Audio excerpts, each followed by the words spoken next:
So last lecture में chemical reactions of amines हम लोग पढ़ रहे थे, है ना। लास्ट लेक्चर का थोड़ा रिवीजन कराते हुए आगे बढ़ता हूँ। केमिकल रिएक्शंस ऑफ एमाइंस, ध्यान रखना एनिलीन का भी केमिकल रिएक्शन हम आज के क्लास में पढ़ेंगे।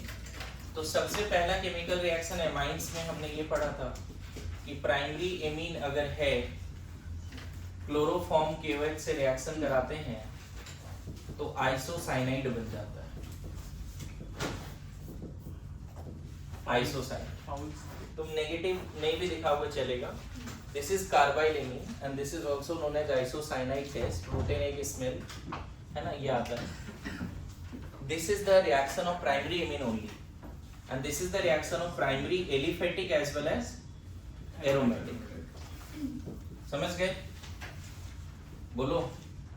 एलिफेटिक एरोमेटिक दोनों के लिए है। जरूरी नहीं है कि आप यहाँ माइनस प्लस दिखाओ, ये जरूरी नहीं। माइनस प्लस दिखाना ही है ऐसा जरूरी नहीं। समझ पा रहे हो? और this is the test for, अगर ये सेकेंडरी एमीन होता यहाँ पे, मान लेते हैं ऐसा, तो बोल देते कि कार्बाइल एमीन तो नहीं बनेगा, रिएक्ट करके क्या होगा नहीं पता, कार्बाइल एमीन नहीं बनेगा, आइसोसाइनाइड नहीं बनेगा। टर्सरी एमीन होता तब भी क्या बोल देते, carbylamine reaction. So this is exclusive test for primary amine. चलेगा ना? कभी कभी आपसे ऐसा पूछ देगा बच्चे, एक बार एम्स में क्वेश्चन आया कि इसके हाइड्रोलिसिस से क्या बनेगा। ऐसे ही जस्ट रिकैप करा देता हूं। अगर आप इसका हाइड्रोलिसिस करोगे तो क्या बनेगा। आपको याद होगा मैंने क्लास में बोला है कि अगर साइनाइड है और पार्शियल हाइड्रोलिसिस कर रहे हो, पार्शियल हाइड्रोलिसिस है ना, ध्यान में, तो H यहाँ पे दो बार क्या आएगा, HH यहाँ आएगा या दो बार OH आएगा, डिहाइड्रेशन होके प्राइमरी एमाइड, ये रट लेना यहाँ पे। और कंप्लीट हाइड्रोलिसिस कर रहे हो तो कंप्लीट हाइड्रोलिसिस तो बेंजोइक एसिड क्या बन जाता है, बेंजोइक एसिड और अमोनिया भी निकलेगा। ये पार्ट N2 के फॉर्म में, NH3 के फॉर्म में। दो ही था ये। अगर आपको याद होगा तो एक इमीन का भी हाइड्रोलिसिस हमने पढ़ा था। इमीन का कंप्लीट हाइड्रोलिसिस में क्या होता है, 2 OH 2 H तो एल्डिहाइड बनता है। अगर आपको याद हो स्टेफन रिएक्शन, और स्टेफन रिएक्शन में हमने ये पढ़ा है ना। स्टेफन रिएक्शन में पहले नाइट्राइल, स्टेफन रिएक्शन पूरा क्या था मैं यहीं पे याद कर देता हूँ। SnCl2 + HCl था पहला, और इससे इमीन और इमीन के हाइड्रोलिसिस से ये पूरा नेम रिएक्शन बचा। एज इट इज याद कर लोगे तो स्टेफन रिएक्शन। समझ पा रहे? उसी तरह से एक बार एम्स में क्वेश्चन आया कि इसके हाइड्रोलिसिस से क्या बनेगा, तो याद कर लेना बच्चे, एनिलीन एंड फॉर्मिक एसिड, रट लेना बस इसको। आइसोसाइनाइड का अगर हाइड्रोलिसिस कभी दिया हुआ है तो थोड़ा सा याद कर लेना इसको, aniline and formic acid. Just एक आइडिया दे दिया। लास्ट लेक्चर का रिवीजन करते हुए हम आगे बढ़ रहे हैं, ऐसे नहीं कि अचानक से तुरंत मैंने शुरू कर दिया। सेकेंड रिएक्शन जो मैंने क्लास में, carbyl amine reaction is very important. मैंने बोला कि दो ही ऐसे रिएक्शन है पूरे एनसीईआरटी में जहाँ पे डाइक्लोरोकार्बन एज एन इंटरमीडिएट बनता है, and that is reamer and carbyl amine, है ना। ठीक है, एक नया चीज हाइड्रोलिसिस फिर से रिकैप कराया कि नाइट्राइल के हाइड्रोलिसिस से क्या होता है, आइसोसाइनाइड के हाइड्रोलिसिस से क्या होता है, सीखा ना। नाउ सेकंड रिएक्शन हमने देखा था डाइजोटाइजेशन। तुमने क्या देखा था, प्राइमरी एमीन एलिफेटिक हो या एरोमेटिक हो क्या करते थे, किससे रिएक्शन कराते थे बच्चे, NO2 + HCl और H2SO4। सेम यहाँ भी वही क्या बन रहा था, RN2 + Cl- और HSO4-। यहाँ भी क्या,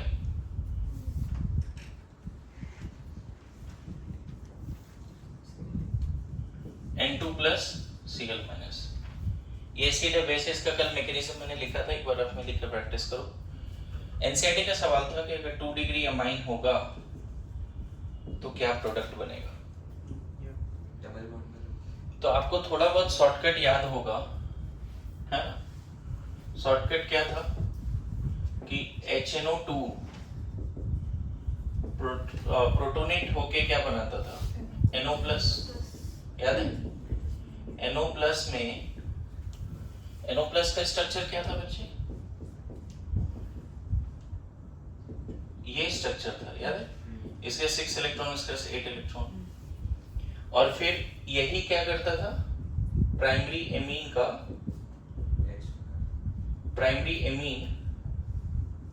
का लोन पेयर इस नाइट्रोसोनियम आयन के वैकेंट ऑर्बिटल पे अटैक करके कोऑर्डिनेट बॉन्ड बनाता था। ध्यान में रखो, याद है? याद आ रहा है क्या हो जाता था इसके बाद? ये सेम चीज मैंने भी लिखने बोला था, है ना?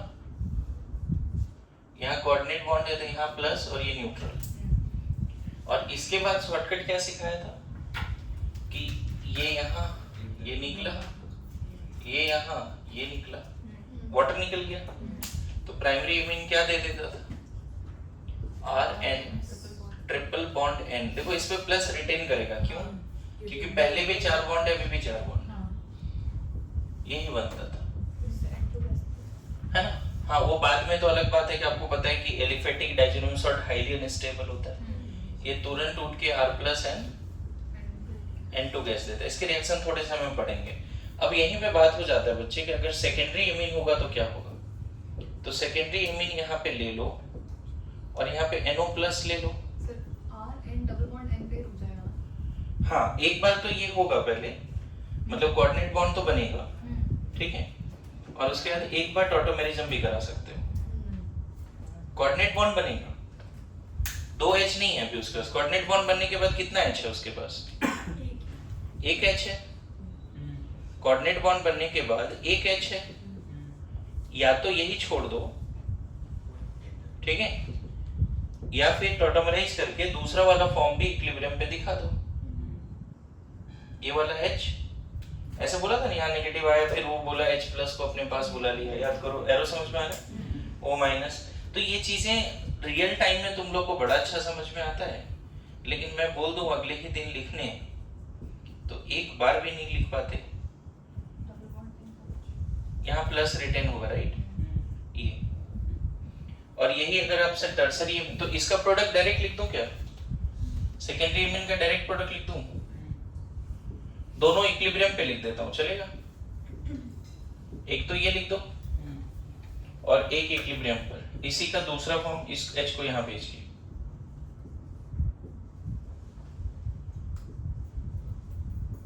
देखो तो हो गया। और यही अगर एनसीईआरटी में बोला कि टर्सरी एमीन कैसे रिएक्ट करेगा डाइजोटाइजेशन, हमें पता है कि NO+ आएगा इसके साथ दोस्ती करने, यही ना जी? NO+ आएगा और यहाँ ऐसा कोऑर्डिनेट बॉन्ड बना दो, बस छोड़ दो। तो लास्ट क्लास पूरे आधे 1 घंटे में यही पढ़ा था। थर्ड रिएक्शन में आते हैं बच्चे। इसको दोबारा लिखना चाहते हो कि मैं टाइम दूं, या फिर चाहते हैं कि आगे बढ़ जाएं?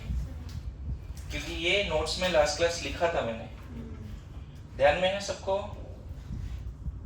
बोलिए। नाउ लिखो reaction with aryl sulfonyl chloride, third reaction, Hinsberg reaction of amines, है ना, विद एराइल सल्फोनील क्लोराइड। इसको बहुत इंपॉर्टेंट भी मान सकते हो, क्योंकि ये लास्ट क्लास पढ़ा दिया था बच्चे। अगर तुम्हें लिखना चाहिए तो मैं छोड़ दूं क्या? अभी टाइम दो लिखने का एवरीवन? ठीक है, थैंक यू। तो आगे बढ़ जाते हैं, क्योंकि टॉपिक आज नहीं खत्म किया तो फिर लगेगा यार बिन ऑर्गेनिक करना भी है। थर्ड क्या था? रिएक्शन विद,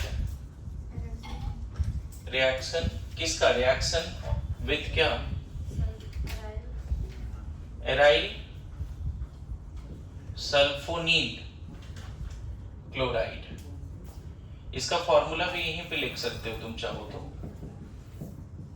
ये हिंसबर्ग रिएजेंट, हिंसबर्ग रिएजेंट लिख लेना। बहुत डिफिकल्ट नहीं है, बड़ा सिंपल रिएक्शन है।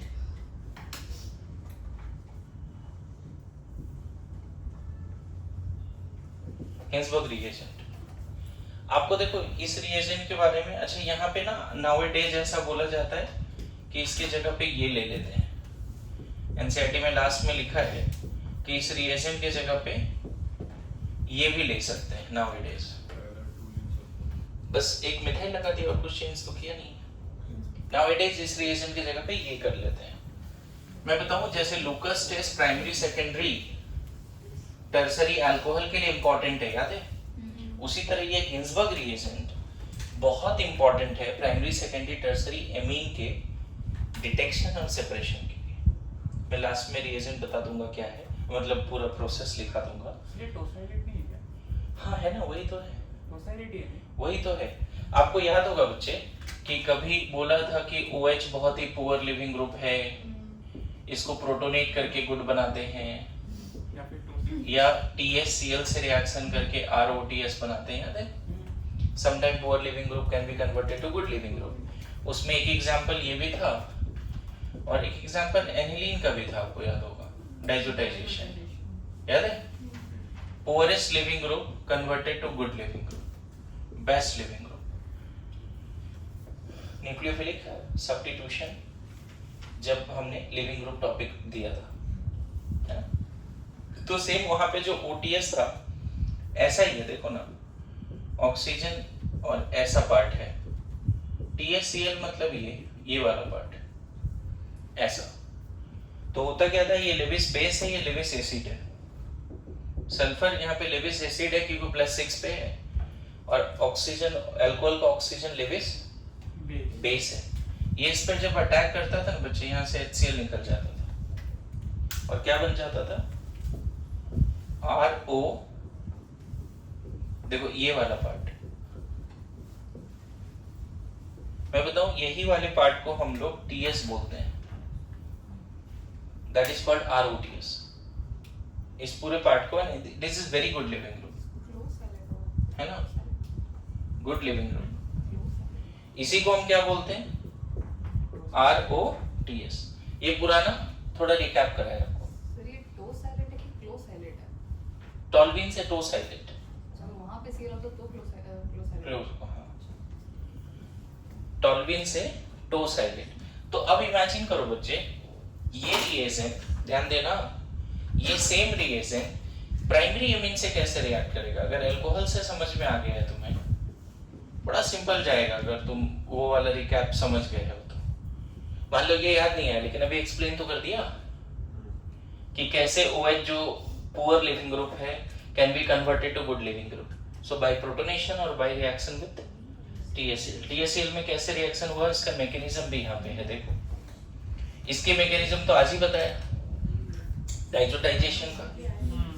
हाँ ओम, सोचो थोड़ा, जब उसका थोड़ा आइडिया लग गया तो यहाँ क्या होना चाहिए बताओ।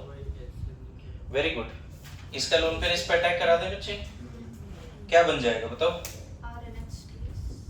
ध्यान रखना, एक Cl और एक H भी निकल जाएगा, यहाँ से Cl माइनस, यहाँ से H+। तो डायरेक्ट हम HCl निकाल के क्या बनाते, RNH। बोलो, पूरा ही लिख देते हैं, हिंसबर्ग रिएजेंट पूरा ही लिख देते हैं। वहां पे बेंजीन की जगह पे टॉल्विन भी रख सकते थे, दिक्कत उससे बहुत ज्यादा कोई फर्क नहीं पड़ेगा। यहाँ मिथाइल भी रख सकते थे, ये बन गया। प्राइमरी एमीन इस तरह से रिएक्ट करता है। एंड जो बना बच्चे, उसके पास एक हाइड्रोजन एसिडिक है, उसके पास ये वाला जो हाइड्रोजन है ना, ये एसिडिक हाइड्रोजन है, ये एसिड से रिएक्ट कर जाता है। ये वाला हाइड्रोजन एसिडिक है, बेस से रिएक्ट कर जाता है। क्लियर है? तो मैं एनसीईआरटी का लाइन पढ़ता हूँ, तुम अब थोड़ा समझ पाओगे कि मैं एनसीईआरटी का क्या लाइन बोल रहा हूँ। एनसीईआरटी सब लोग नहीं लाए तो मुझे सुनिए अच्छे से। बेंजीन सल्फोनिल क्लोराइड, इसके बारे में बात करें। इसका क्या नाम है? Benzene sulphonyl chloride. सब लोग मुझे एकदम ध्यान से सुनिए। Benzene sulphonyl chloride, which is also known as Hinsberg reagent, react with primary and secondary amines to form sulfonamide। ये जो बना क्या है? सल्फोनामाइड। क्या बना ये? सल्फोनामाइड, पूरा नाम लिख सकते हैं। The reaction of benzene sulfonyl chloride with primary amine yields N-alkyl। देखो यहाँ पे N N पे alkyl, N alkyl benzene sulfonamide. इसका नाम क्या है बच्चे जो प्रोडक्ट बना? N अल्काइल बेंजीन सल्फोनामाइड, माइड नहीं माइड, है ना। आगे क्या लिख रहा है इसमें? The hydrogen attach to nitrogen, ये वाला हाइड्रोजन सुन नहीं रहे तुम लोग।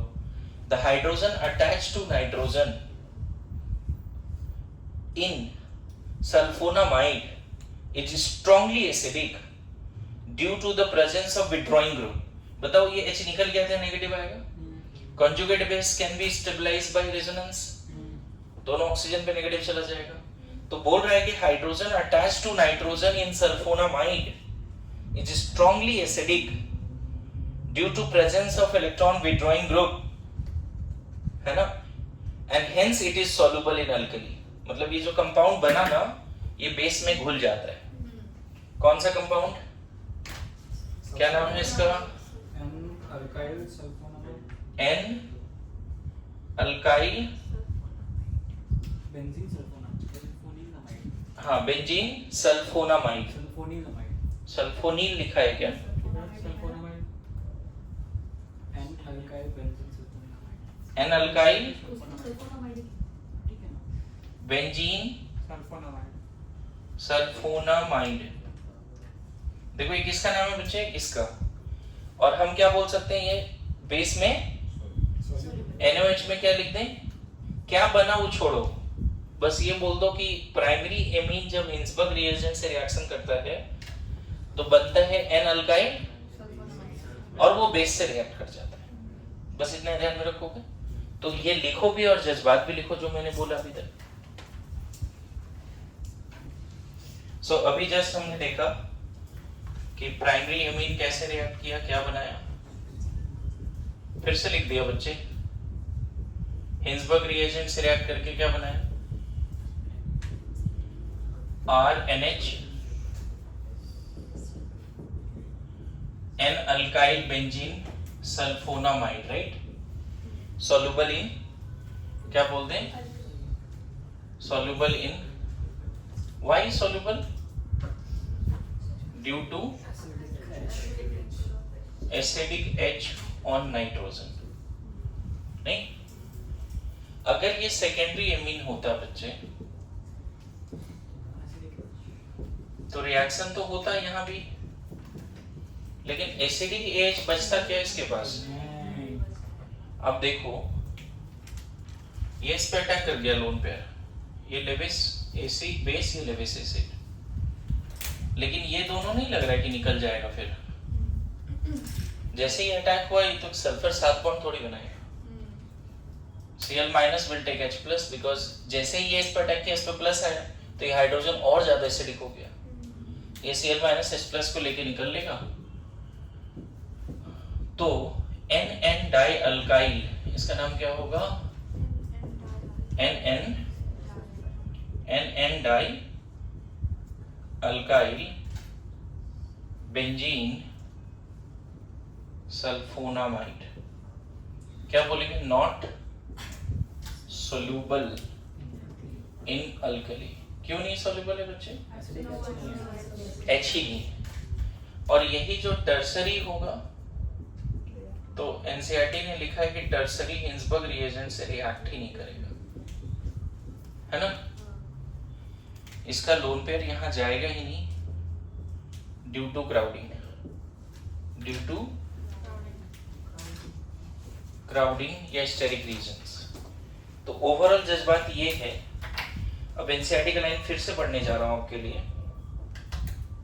ओवरऑल जज्बात ये है, tertiary amine do not react with benzene sulphonyl chloride, this property of amine, ये लाइन आप एनसीईआरटी से घर पे लिख लेना, मैं पढ़ देता हूँ।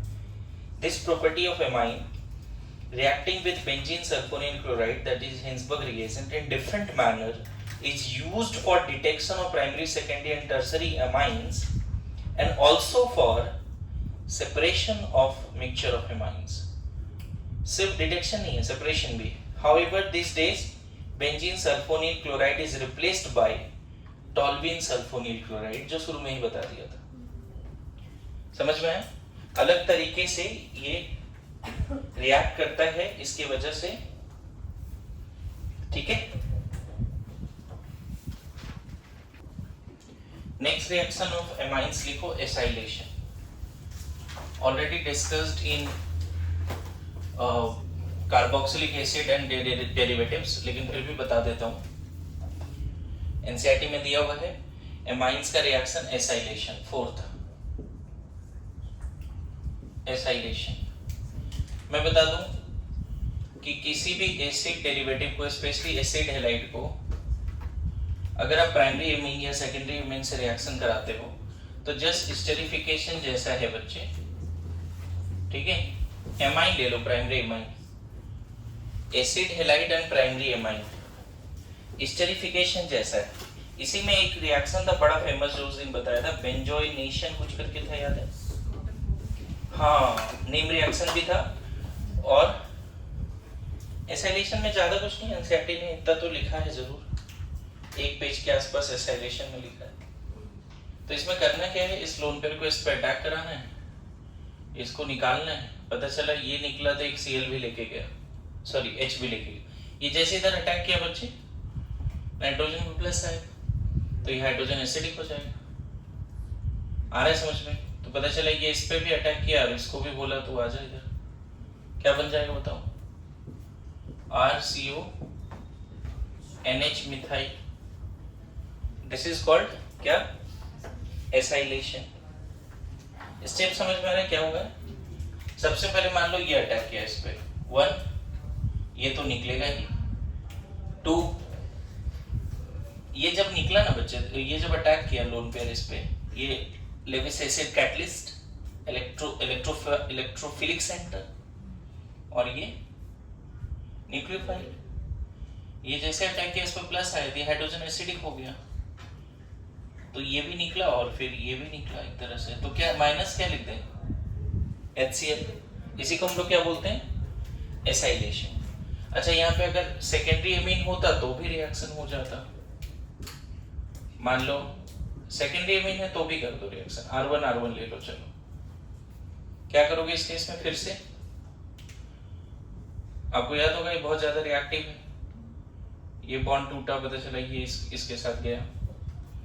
कैसे कैसे ये यहां से क्या निकला? HCl। क्या बन गया? R1 N die alkyl अल्केनामाइड। यहाँ N अल्काइल, यहाँ N मिथाइल अल्केनामाइड, यहाँ N डाई अल्काइल अल्केनामाइड। नहीं। और बड़ा फेमस रिएक्शन क्या था? बेंजोइल क्लोराइड का रिएक्शन किसके साथ? जिसको बेंजोइनेशन बोलते थे, एनसीईआरटी में है वो रिएक्शन। बेंजोइल क्लोराइड का रिएक्शन था मिथाइलेमीन के साथ। मिथाइलेमीन। क्या आ रहा है समझ में क्या होने वाला है? इस पे अटैक करेगा, यहाँ से Cl, यहाँ से H निकलेगा। बोलो सेम बातें, क्या बना दे? इसका नाम होगा N methyl benzoyl, N ethyl benzenamide, N ethyl, N methyl benzenamide. ऐसे इसका एक फेमस नेम होगा N methyl benzene carboxamide. IUPAC ये ज्यादा अच्छा है, क्या नाम है? N मिथाइल, ये इसका नाम लिखना बेंजोइल क्लोराइड, बेंजोइल क्लोराइड। और ये है N मिथाइल बेंजेनामाइड लिख सकते थे, लेकिन चलो पूरा नाम लिखते हैं, benzene carboxamide, benzene carboxamide. This is again very famous reaction. Benzoylation करके एनसीईआरटी में नाम दिया है। इधर हटा रहा हूं बच्चे, बेंजोइनेशन। मैं बताऊं इस रिएक्शन में जरूरी नहीं है कि तुम एसिड हैलाइड ही सिर्फ लो, तुम चाहो तो एनहाइड्राइड भी ले सकते हो। सब लोग ध्यान दीजिए, आप चाहो तो एसिड हैलाइड नहीं लेके क्या ले सकते हो? एसाइलेशन में एसाइल ग्रुप जोड़ना है। देखो क्लोरीन की जगह पे ये लिविंग ग्रुप है, एसिटेडाइन। इसका लोन पेयर इस पे आया, SN2TH याद है? एसिड डेरिवेटिव जो पढ़ाया था, तो इसको पलट के लिखता हूँ बच्चे, CH3CO, यहाँ NHCH3, और पता है ये जो एसिडेट आयन निकला वो ये वाला एसिडिक हाइड्रोजन को लेके जाएगा, तो एक एसिडिक एसिड भी लिख दो, जैसे वो आता था HCl होता था, Cl minus will take H+ off this nitrogen, तो जो एसिडेट आयन निकला वो इसी का H+ निकाल लेगा। समझ में आया? बोलो। अच्छा, इसी में फिफ्थ एनसीईआरटी में अल्काइलेशन भी है। अल्काइलेशन हमने अमोनोलिसिस में ही पढ़ा है। अल्काइलेशन कहाँ पढ़ा है? अमोनोलिसिस में। बताओ, क्या प्राइमरी एमीन अल्काइल हैलाइड से रिएक्ट कर सकता है? प्राइमरी एमीन बेस बन जाएगा? रिएक्ट करा दो। क्या प्राइमरी एमीन अल्काइल हैलाइड से रिएक्ट कर सकता है? तो प्राइमरी एमीन सेकेंडरी एमीन बना सकता है। रिएक्शन देखो, ये कहाँ पढ़ा था याद करो? एसाइलेशन में, sorry alkylation, ammonolysis, last class preparation का लास्ट मेथड था। लिखो reaction of aniline, reaction of aniline, ये सब रिएक्शंस ऑफ एनिलीन। इसमें सबसे पहले लिखो ESR ऑफ एनिलीन। बातें नहीं प्लीज, कंप्लीट साइलेंस। दो पार्ट है इसमें बच्चे, पहला पार्ट ये है और दूसरा है डाइजोटाइजेशन, है ना।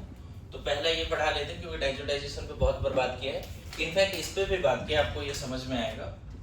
बोला जाता है एनिलीन को स्ट्रांगली एक्टिवेटिंग ग्रुप। ये तो पता है कि रिंग को हाईली एक्टिवेट कर देगा टुवर्ड्स इलेक्ट्रोफाइल। तो ये देखा गया बच्चे, एलिनिन पे अगर इलेक्ट्रोफाइल आता है, अगर रेडीमेड इलेक्ट्रोफाइल दोगे तो पता चलता है कि ऑर्थोपैरा हर जगह चला गया।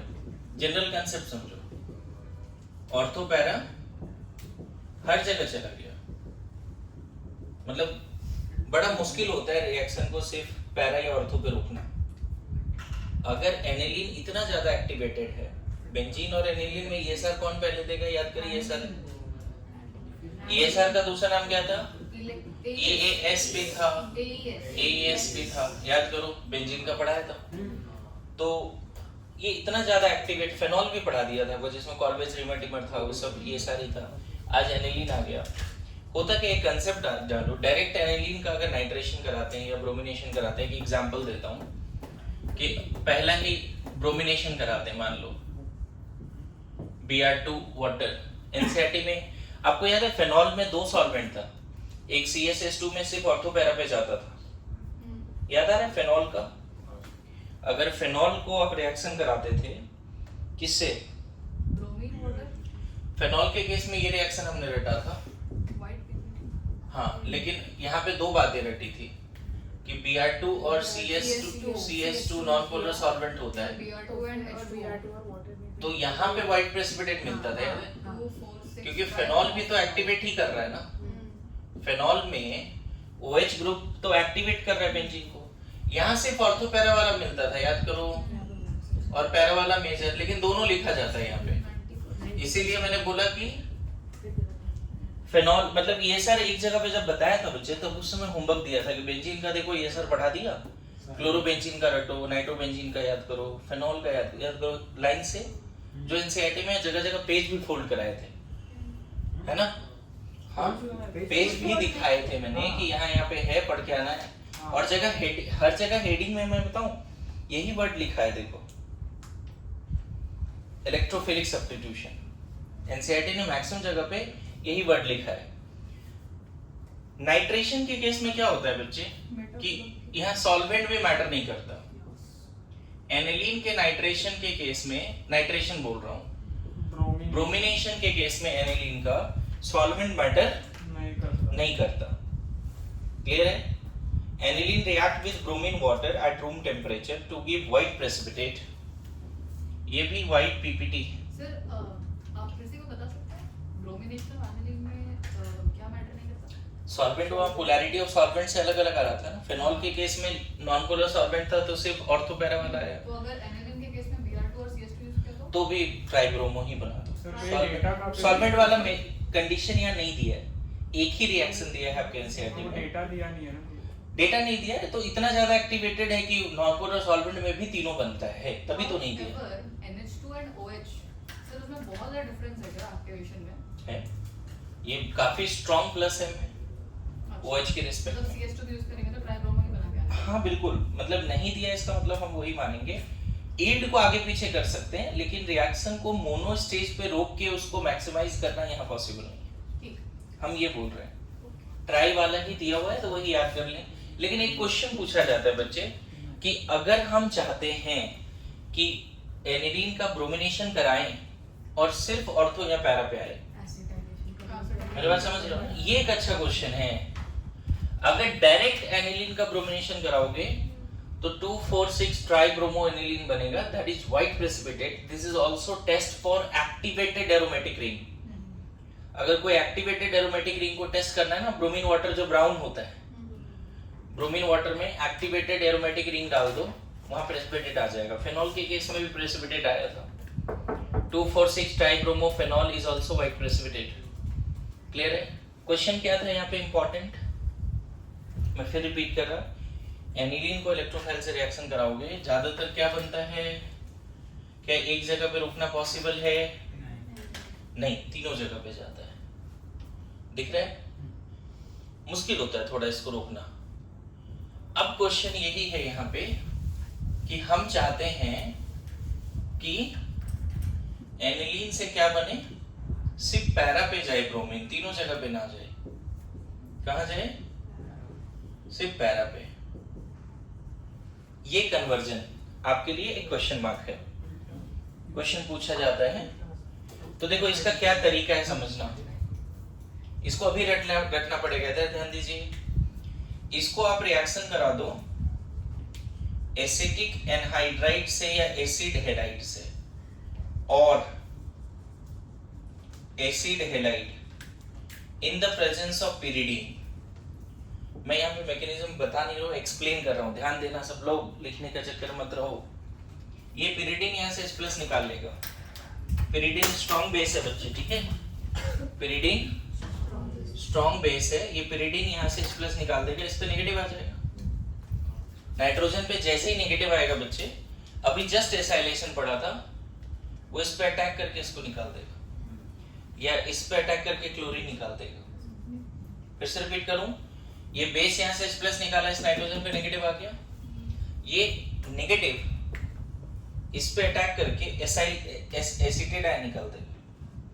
मतलब फिर ये वाला पार्ट इस नाइट्रोजन से जुड़ जाएगा। डायरेक्टली हम क्या लिख सकते हैं पता है? प्रोडक्ट। डायरेक्टली लिखना चाहिए तुमको ऐसे, देखो ये बन गया। क्या क्या समझ में आया? अभी भी एसाइलेशन ही है। ये बेस ने H+ निकाला, इस नाइट्रोजन पे नेगेटिव आया, ये नेगेटिव यहाँ अटैक करके Cl निकाल दिया, तो ये नाइट्रोजन किससे जुड़ गया? एसाइल ग्रुप से। That's why it is acylation. समझ में आया? एक चीज इससे देखो क्या बदला, ध्यान देना, मेरे को सुन अच्छे से, समझ में आएगा। ये लोन पेयर पहले रिंग पे ही जा रहा था, ये नाइट्रोजन का लोन पेयर रिंग को एक्टिवेट कर रहा था +M की वजह से। यहाँ पे अब जो नाइट्रोजन का लोन पेयर है वो इधर भी जा रहा है, इधर भी जा रहा है, क्रॉस कॉन्जुगेशन है। ये अगर +M पावर का बात करो ना बच्चे, तो NH2 का बहुत ज्यादा है लेकिन NHCO का कम है, बहुत ज्यादा नहीं है इसका। +M पावर इसका बहुत ज्यादा है क्योंकि ये बेंजीन में जुड़ेगा तो पूरा का पूरा लोन पेयर बेंजीन को देगा, लेकिन ये ग्रुप अगर बेंजीन में जुड़ेगा तो पूरा लोन पेयर इसको नहीं देगा, आधा इधर आधा इधर। ध्यान बट गया, ये वेरी स्ट्रॉन्ग एक्टिवेटर है लेकिन ये उतना स्ट्रॉन्ग एक्टिवेटर नहीं है। अब अगर इसको ब्रोमीन से रिएक्शन कराओगे Br2 से, तो Br+ सिर्फ पैरा पे जाएगा, ऑर्थो पे क्राउडिंग की वजह से नहीं जाएगा। Br+ जैसे आया वो कहां जाएगा? पैरा पे। समझे? तो क्या बन गया? NH और यहाँ गया ब्रोमीन, मेजर ये। और फिर इसको बैक कर दो, जैसे ईस्टर बना तो डीस्टरिफिकेशन करते हैं, उसी तरह इसको बैक करो, वाटर से रिएक्शन कराओ NaOH वगैरह से, या एसिडिक मीडियम हाइड्रोलिसिस करो। पता है ये हट जाएगा, फिर से ये एसाइल ग्रुप हट जाएगा, ये एनिलीन हट जाएगा, ये एनिलीन बन जाएगा। एनिलीन मतलब एनिलीन के फॉर्म में हटेगा। हाँ, एनिलीन के फॉर्म में मतलब ये फिर से डिटैच हो जाएगा। डीस्टरिफिकेशन याद है? समझ में आया कैसा? तो ये आपको रटना पड़ेगा बच्चे, है ना, जो रिएजेंट है यहाँ पे एनसीईआरटी में ये भी दिया हुआ है, मतलब Br2 इन एसिडिक एसिड दिया है, तो पूरा रिएजेंट लिख दूं क्या डायरेक्ट? ये तो इनडायरेक्ट पाथवे है, डायरेक्ट पाथवे क्या है? या तो तुम किससे रिएक्शन कराओ, एसिडिक एनहाइड्राइड और acid halide in the presence of क्या, pyridine। आया समझ में? दूसरा क्या चाहिए हमें, Br2 एसिडिक एसिड, तीसरा H+ और ये पूरा प्रोसेस है। मैं फिर बोलूं, एनिलीन को डायरेक्टली ब्रोमीन वाटर से रिएक्शन कराओगे, try bromo aniline white precipitate. लेकिन अगर आप चाहते हो सिर्फ पैरा वाला बने तो आपको ये पाथवे याद रखना पड़ेगा, या ये तीनों रिएजेंट याद रखनी पड़ेगी। इसका पूरा जज्बात क्या है कि हाईली एक्टिवेटेड से मॉडरेटली एक्टिवेटर बनाया और फिर ब्रोमिनेशन कराया तो तीनों जगह नहीं जा रहा है, क्योंकि ये उतना ज्यादा एक्टिवेट नहीं कर रहा है ये बेंजीन को। तो इस केस में Br+ से पैरा पे जा रहा है। यहाँ पे डायरेक्टली करते तो ऑर्थो एंड पैरा सब पे चला जाता। पता नहीं AES कितना याद है, जिसका मैंने बोला था 50 बार मैकेनिज्म बताऊंगा, और बताया भी था क्लास में। इलेक्ट्रोफाइल आया, सिग्मा कॉम्प्लेक्स बना, याद आ रहा है? लिखो नाइट्रेशन ऑफ एनिलीन, इसका बी पार्ट है। पहला पार्ट था हैलोजिनेशन या bromination of aniline. Complete silence please. मतलब देख रहे हो, बैक टू बैक फेनॉल भी बगल में याद करा रहा हूं। कितना अच्छा करा, हाँ बहुत अच्छा करा।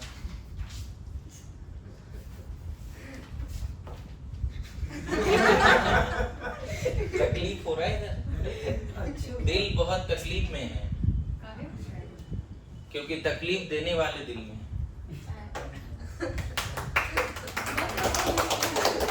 क्या तुम नहीं समझोगे, तुम बाहर थी ना अभी। हाँ? क्या निखिल बताओ, 8-10 लेक्चर में इलेक्ट्रोफिलिक सब्सटेंस पढ़ाया, अभी बोल रहा हूँ देखो ये एक्टिवेट करेगा, मॉडरेटली एक्टिवेट करेगा, कुछ याद नहीं आ रहा है। किसे नहीं याद आ रहा है? जो दिल में बसे। और इसकी वजह से दिल बहुत तकलीफ में, और तकलीफ में बात ऐसी है कि दिल देने वाले, तकलीफ देने वाले भी देख रहे हो, तकलीफ देने वाले दिल में है, ऐसे दिल देने वाले तकलीफ में। डोनेट कर दो।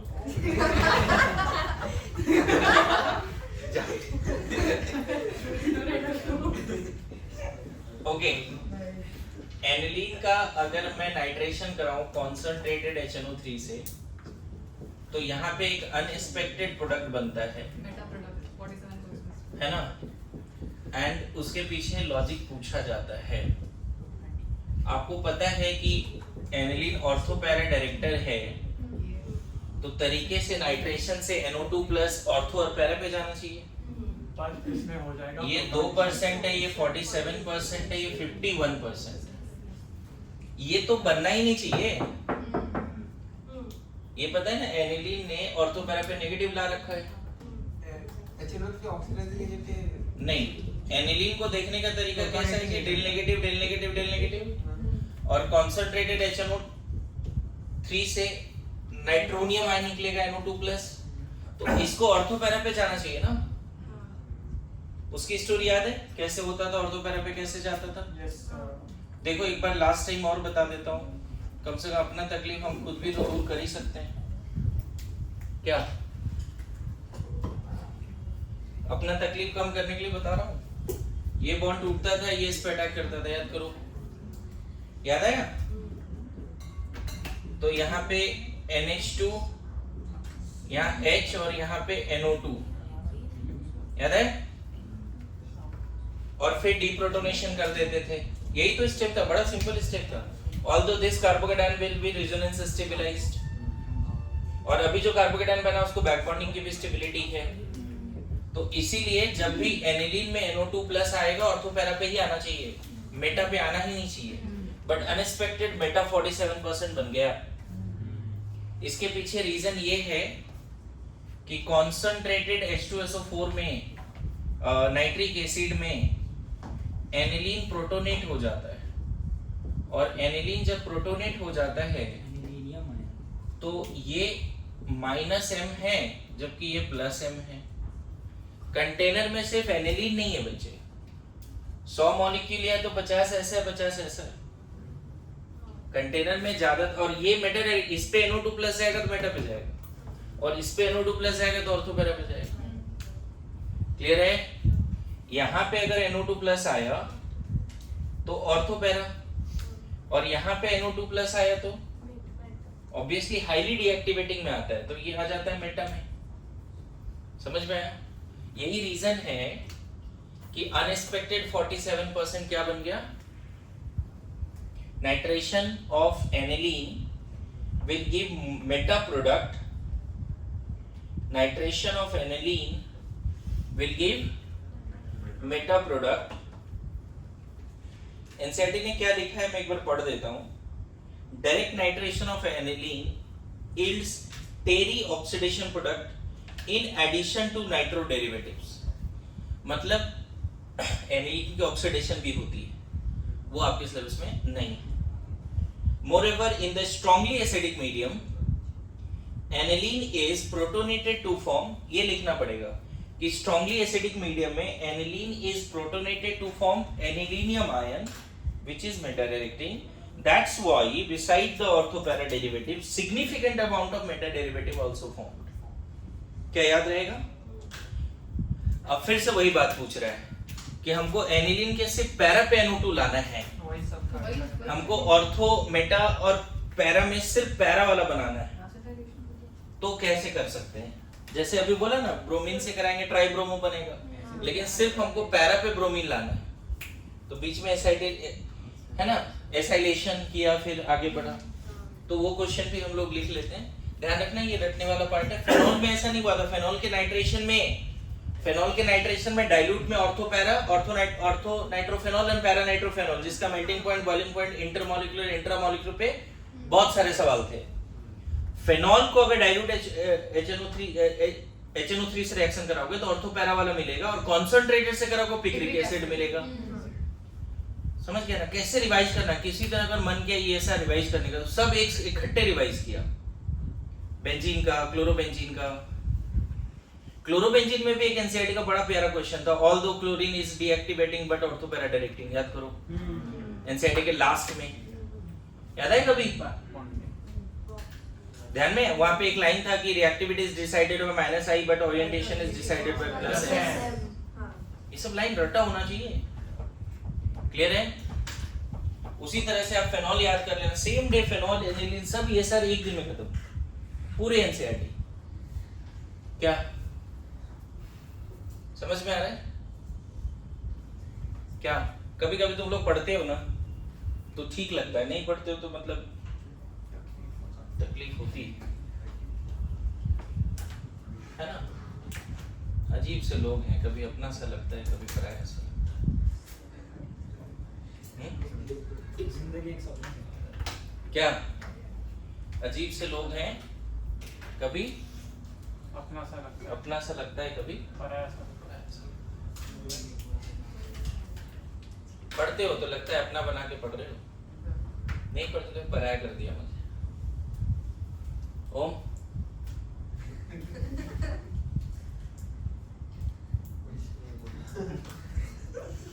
हाँ जी, तो तू हंस रहा बड़ा।